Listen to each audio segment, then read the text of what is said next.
Now we consider linear systems with random inputs. The block diagram shows the input, the impulse response of the system, and the output, which is y. Recall that we are assuming y is stationary, and the relation between the input and the output will be shown to be the following.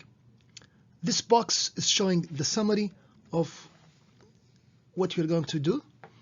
The output average equal to the input average times the area under the impulse response. The output correlation is the input correlation with double convolution with a minus sign. The power spectral density at the output equal to the input power spectral density times the square of the impulse, the square of the transfer function amplitude.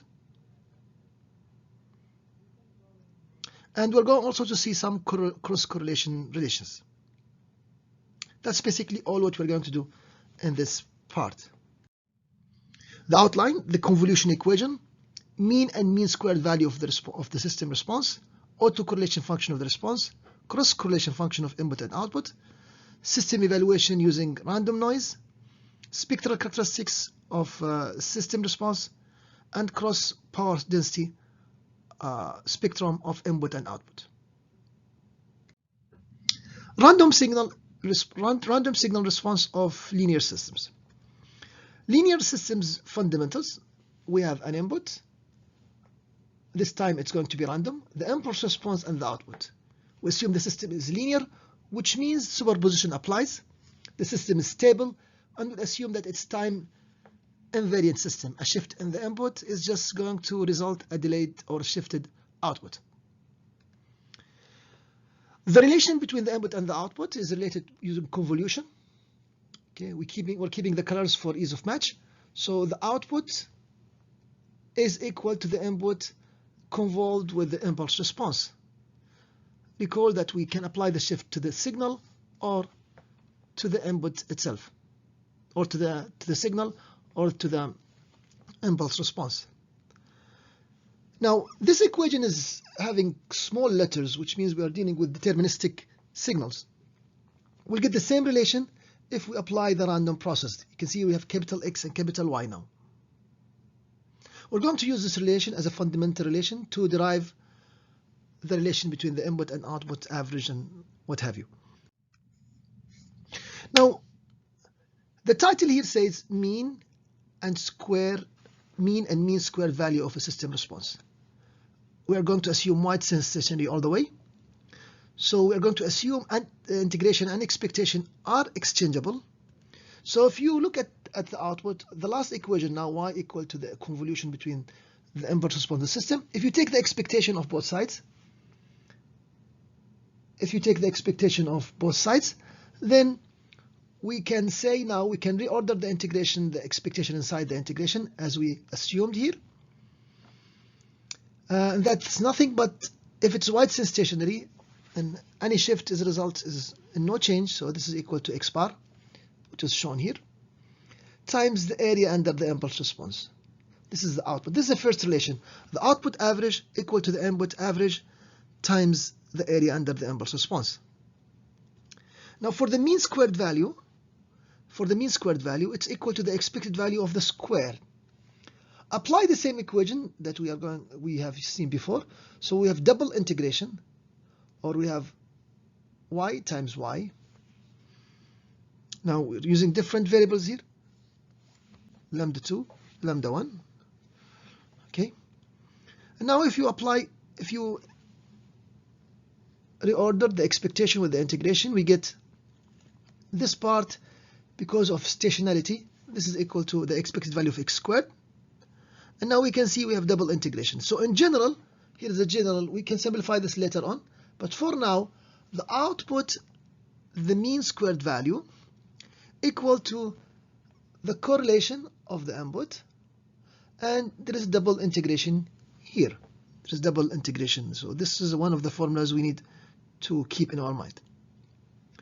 And this formula, because of this integration issues, it's not going to be very easy to evaluate.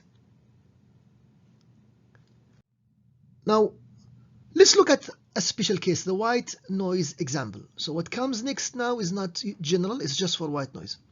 The question says find the mean squared value if the input is white noise. So find the mean squared value if the input, have a comma here, if the input is white noise.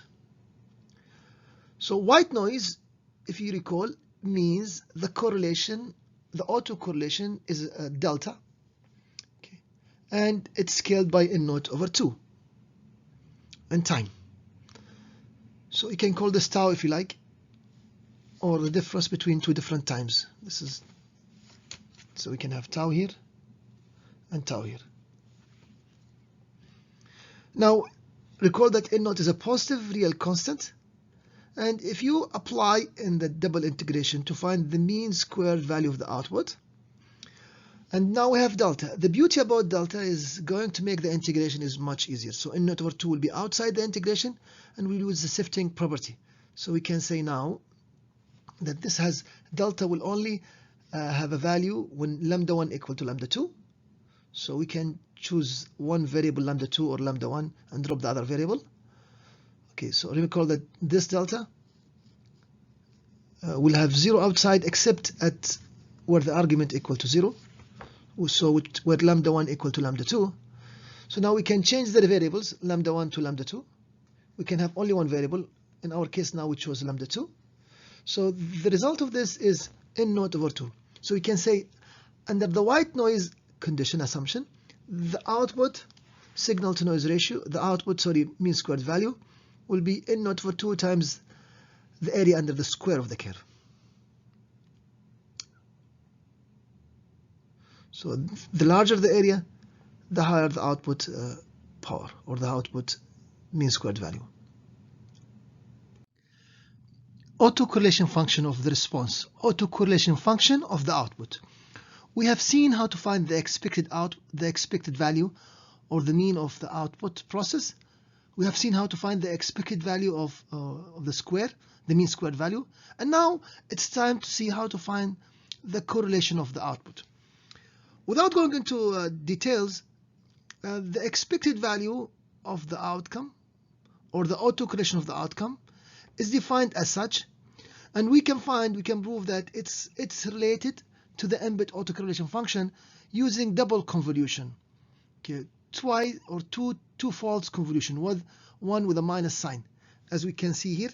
So we can relate the output autocorrelation to the input autocorrelation, and we have two folds of convolution, one with a minus impulse response of, or the impulse response of minus tau. So for the cross correlation function of the input and the output, and we're going to list few relations, and here we go. Remember that we're going from Rxx to Ryy in two-fold convolutions. Now to go from the input convolution, from the input correlation, autocorrelation, to the cross correlation, we need just one-fold convolution. If you need not Rxy but rather Ryx, there will be a minus sign difference. Okay, so this is from Rxx to the cross correlation, whether xy or yx. You convolve with either h of tau or h of minus tau. Of course, now remember that the relation between the input and the output is two-fold convolution. So if you already have the cross correlation, you have done one convolution. So you can relate to the output by doing another convolution. So if you have Rxy, you already have done the convolution here. You need another convolution to get the output. Or if you have Ryx, you have done the convolution with the negative sign. So you need another convolution. To sum up these three relations, relate the cross correlation to the input and to the output.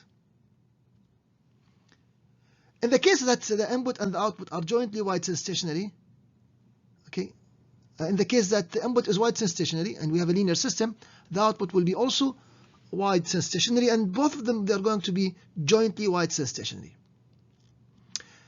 Okay, now let's apply the above relations to the case of white noise. So what comes below is a special case, an example where we apply the same to white noise. We want to find the cross correlations.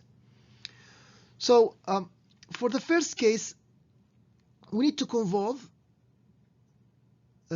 Remember that the correlation of of the white noise is given by the following.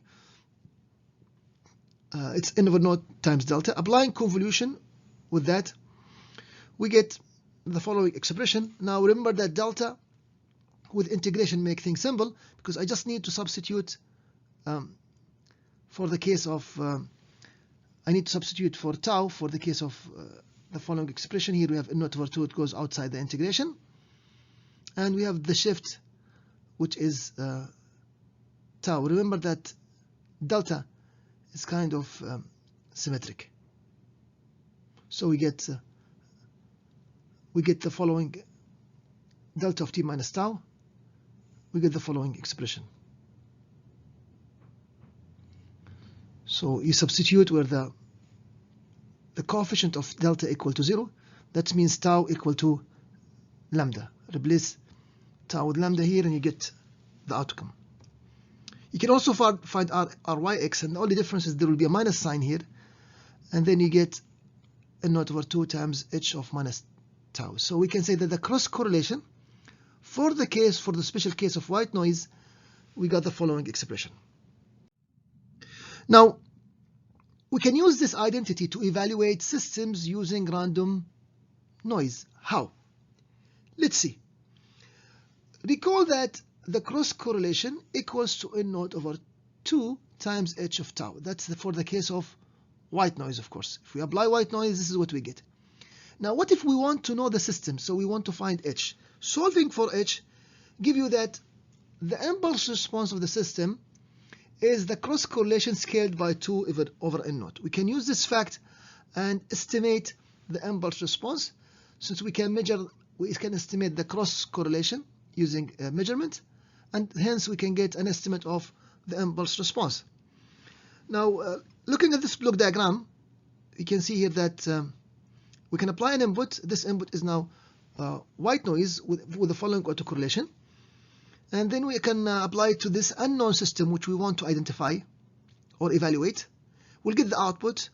This output can be correlated with the input, and using cross correlation we can wait for some time, capital T. The longer the time is, the better the approximation of the cross correlation, and we get our estimate of the cross correlation. If you want to get the impulse response using this relation, we're going to scale it down by 2 over n naught, and then get the response of the system estimated. So to sum up, if you have an unknown system, you can apply just noise, nothing, or white noise, not nothing, I mean white noise, and then cross correlate the input with the output. The result is an approximation of, or a scaled approximation of, your system impulse response. This way we can evaluate the system using just random noise. Summary of time relations for wide sense stationary. In the following, we are going to summarize the relations that we have derived in a second, or in the previous slides. So starting with the first thing, the mean of the output. By the way, this summary is just for wide sense stationary. The mean of the output is related to the mean of the input multiplied. It's the mean of the input multiplied by the area under the impulse response. That's in time. The mean squared value. We have the mean, and now we have the mean squared value. It's the double integral, or double convolution, if you like, double integral of the following relation. So we have to do double integration because of the square. For the specific case where we have white noise, we can replace this by n naught over 2 times delta lambda 1 minus lambda 2, and that will simplify the integration, because delta will, using shifting property, will eliminate one of the integration, and we can find that for white noise the expected value of the output, or the mean squared value, equal to n naught over 2 times the area under now the square of the curve. We have the mean squared value. Then we look at the autocorrelation. The output autocorrelation is related to the input autocorrelation with double convolution, with time with minus, another time with plus tau.